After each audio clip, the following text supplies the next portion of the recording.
পুলিশের পক্ষ থেকে জানানো হয়নি, তবে নিশ্চিতভাবে কোনো ষড়যন্ত্র আছে, না হলে আসল নির্যাতিতার বিচারের ঘটনাটাকে সরিয়ে দেওয়ার জন্যই এটা করা হয়েছে বলে আমার ধারণা। দেখুন, তৃণমূল এবং এই কলকাতা পুলিশ কত নিচে নামতে পারে প্রত্যেকদিন তার নতুন নতুন স্ট্যান্ডার্ড সেট করছে। যে হামলা কোনোদিন ঘটেনি তার জন্য কলকাতা গ্রেপ্তার করে নিল। মোহনবাগান ইস্টবেঙ্গলের ম্যাচে কোনো গন্ডগোল হয়নি তার জন্য, যে গন্ডগোল ঘটেনি তার জন্য মোহনবাগান ইস্টবেঙ্গল সমর্থকদেরকে যুব ভারতের সামনে রাস্তায় ফেলে লাঠি পেটা করলো।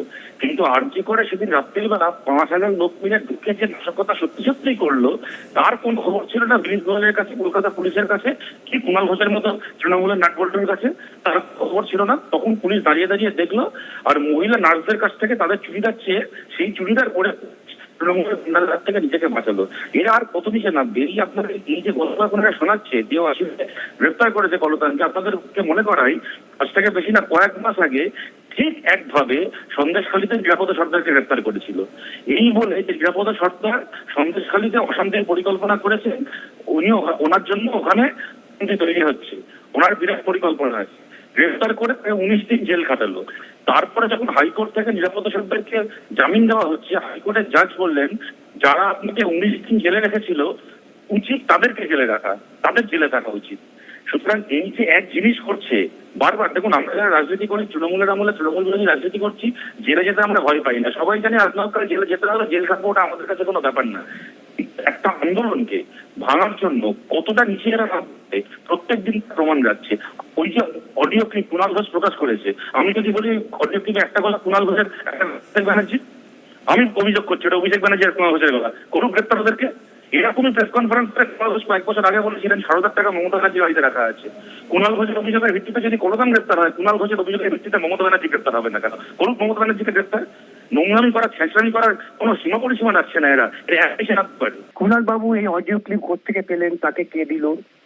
এবং আমার তো নিজস্ব আশঙ্কা যে এই গোটা ব্যাপারটাই তৈরি করেছেন কুণাল বাবু তার লোকজন এই ডাক্তারদের আন্দোলন ভাঙার জন্য। এখন পুলিশ কলতানকে গ্রেপ্তার করেছেন কেন? এটাও স্ক্রিপ্টেড। কুণাল বাবু তো বলবার চেষ্টা করেছিলেন যে একটা বামপন্থী সংগঠন যুক্ত আছে, এখন সেটাকেই মান্যতা দেওয়ার জন্য পুলিশ আজকে কলতানকে হয়তো গ্রেপ্তার করেছেন। কিন্তু আমাদের দাবি হবে, আমি অন্ততপক্ষে মনে করি যে এইটাও সিবিআই এর তদন্তের আওতাভুক্ত হওয়া উচিত। যেহেতু সিবিআই এই হত্যাকাণ্ড এবং দুর্নীতি নিয়ে তদন্ত করছে, সেই তদন্তকে বিপথে পরিচালিত করবার জন্যই এই প্রক্রিয়াগুলো। এবং সময় মতো সিবিআই কে আমাদের অনুরোধ করব তারা এই তদন্ত শুরু করুন এবং এই পুলিশ তার নির্লজ্জ ভূমিকা আবার মানুষের সামনে নিজেদের ব্যর্থতাই প্রমাণ করছে। পুলিশের কাছে তো গ্রেপ্তার করার আইনি অধিকার আছে, প্রশ্ন হচ্ছে অধিকার থাকলেই সে অধিকারটা প্রয়োগ করার কত কোনো বাস্তব ভিত্তি চাই।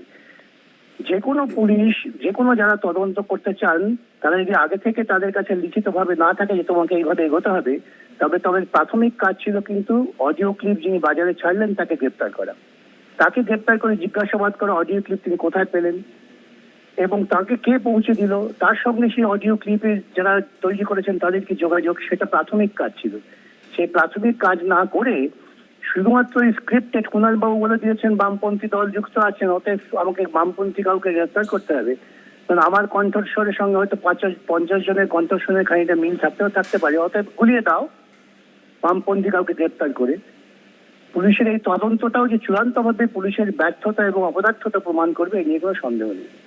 এটা একেবারে তৃণমূল কংগ্রেস কুণাল ঘোষের নেতৃত্বে তারা যে ছক করেছেন, সেই ছকটার উদ্দেশ্য হচ্ছে এত বড় একটা আন্দোলনকে ভেস্তে দাও এবং সেই আন্দোলনকে ভেস্তে দিতে গিয়ে তারা দায়বদ্ধতা এবং তার দায় চেষ্টা করছেন ভিন্নভাবে যারা আন্দোলনে মদত দিচ্ছেন তাদের ঘাড়ে চাপিয়ে দেওয়ার জন্য।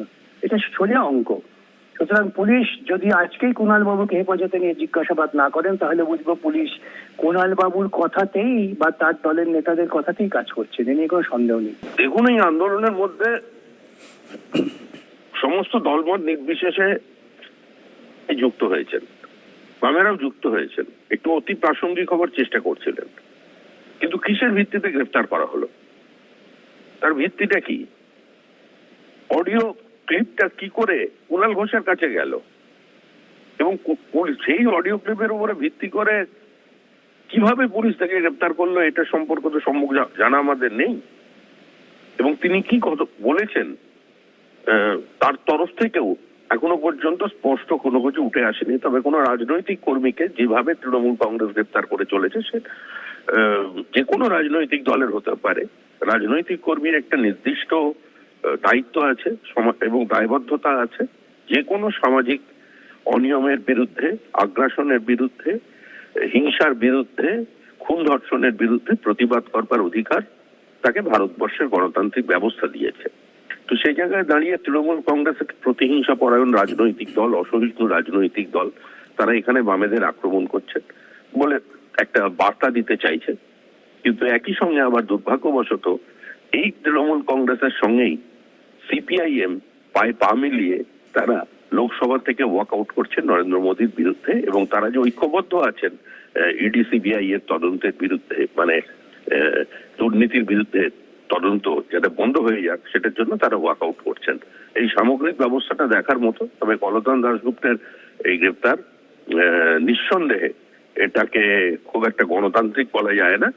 এবং পুলিশের কাছে যদি কারোর বিরুদ্ধে নির্দিষ্ট কোনো নাশকতার ঘটানোর একটা ছক তিনি তৈরি করছিলেন, এইরকম যদি অভিযোগ থাকে তাহলে গ্রেপ্তার করতে পারে। কিন্তু আমার মনে হয় না, আমি যতদূর তাকে চিনি, আমি তার দল সম্পর্কে কোনো কথা বলতে চাই না, কিন্তু তাকে আমি চিনি, তিনি এ ধরনের কাজ করবার মতো কোনো মানুষ নন। সুতরাং এই গ্রেপ্তারকে আমরা মনে করছি এটাও আরেকটা স্বৈরতান্ত্রিক পদক্ষেপ ছাড়া অন্য কিছু নয়।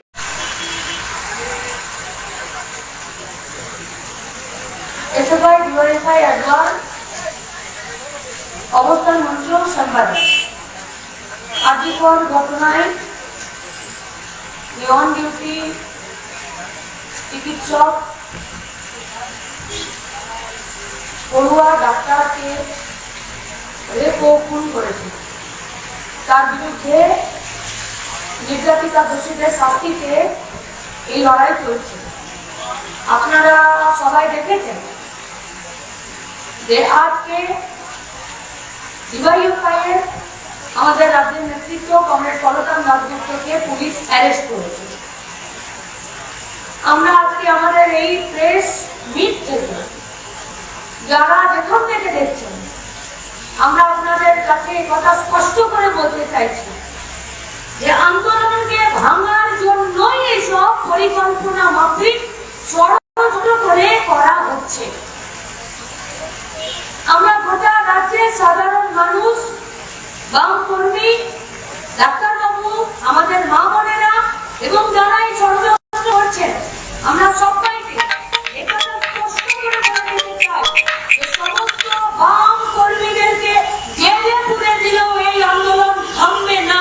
কেউ থামাতে পারবে না এই আন্দোলন, কেউ পারবে না। জুনিয়র ডাক্তাররা, সিনিয়র ডাক্তাররা, গোটা রাজ্যের মানুষ এই লড়াইয়ে রয়েছে। আমরাও তাদের সঙ্গে রয়েছি। জুনিয়র ডাক্তার বাবুরা বলেছেন আজকে রাতে তাদের রাত দখলের আন্দোলনকে সফল করার জন্য, রাস্তায় থাকার জন্য আমরা তাদের আন্দোলনকে, তাদের আন্দোলন চালিয়ে যাওয়ার সিদ্ধান্তকে সমর্থন করে সংহতি জানিয়ে আমরা কথা বলছি, আজকের এই রাত দখলের আন্দোলনকে ঐতিহাসিক করে গড়ে তুলুন। এসব করেও যদি রাজ্যের শাসক মনে করছে যে বিনীত গোয়েলের অপসারণের দাবি থেকে আমাদেরকে সরিয়ে দেবে, সেটা হবে না। মুখ্যমন্ত্রী ভয় পেয়েছেন যে ওনার চেয়ার চলে যাবে কিনা। আমরা তাকে স্পষ্ট করে বলে দিতে চাই, এটা চেয়ার দখলের লড়াই নয়, এটা দুর্নীতি এবং দুষ্কৃতি রাজের বিরুদ্ধেই লড়াই। আর দুর্নীতি আর দুষ্কৃতি রাজের বিরুদ্ধে লড়াই করতে গিয়ে যদি কারো দুর্নীতিগ্রস্ত এবং দুষ্কৃতি রাজের পান্ডাতে যদি চেয়ার চলে যায়, তো চলে যাবে। রাজ্যের মানুষ সেই জন্য রেডি হয়ে আছেন। মোহন ভাগবতের নিঃশর্ত সমর্থন রাজ্য সরকারের প্রতি, এটা পাওয়ার পর থেকে বাম আন্দোলনের কর্মীদের উপরে আক্রমণ আরো বাড়লো। এ লড়াই মানুষের, এ লড়াই থামবে না। আর কমরেড কলতান দাশগুপ্তকে যেভাবে পরিকল্পনা মাফিক তারা গ্রেফতার করেছে, আমরা বলতে চাইছি ছাত্র, যুব, মহিলাদেরকে জেলে ভরে পচিয়ে মেরে দিল, খুন করে দিল। এই লড়াই থেকে গোটা রাজ্যের বাম কর্মীরা 1 ইঞ্চি সরবে না। আর গোটা রাজ্যের মানুষ এই লড়াইয়ে থাকবে।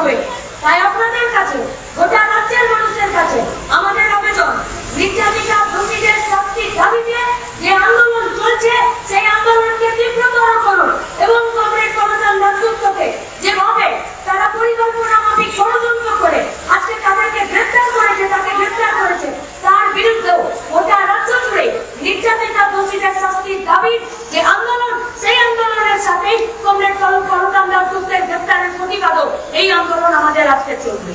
তাই আপনাদের কাছে আমাদের আবেদন, এই লড়াই মানুষের লড়াই, এই লড়াইয়ে বামপন্থীরা প্রথম থেকে আছে, বামপন্থীদেরকে জেলে ভরে দিলেও এই লড়াই থামবে না। এই লড়াই আজকে মানুষের লড়াই, আর সেই মানুষের লড়াই চলবে। এই গোটা রাজ্যের মানুষকে রাস্তা দখল এবং রাস্তাতে থাকার আবেদন আমরা আজকে আমাদের শুরু থেকে জানাচ্ছি।